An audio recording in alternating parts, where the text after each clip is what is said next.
How to buy Amazon Prime in iPhone. Hey everybody, welcome back to the channel. In today's video again we're going to learn how we can buy Amazon Prime in iPhone, so make sure to watch the video till the end.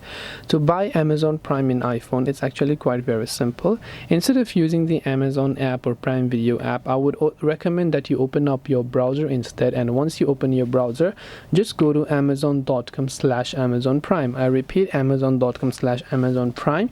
This is the direct link which you can use, which I'll make sure to drop in the direct description box below, where you can sign in first to your Amazon account, which could be a free account. Right now, once you've created a free account, and if you want to buy Amazon Prime in that account, after you log in there, you'll see we're giving you a free 30-day trial of Prime. So here you can tap on start your free 30-day trial option, and after you've done that, you'll simply be able to select your payment method here by tapping on add a credit or debit card option. Then once you tap on add a credit or debit card option, you should be able to go ahead and then enter your card details, then tap on the add and continue option to continue with your membership. This way you should be able to go ahead and then buy Amazon Prime in iPhone.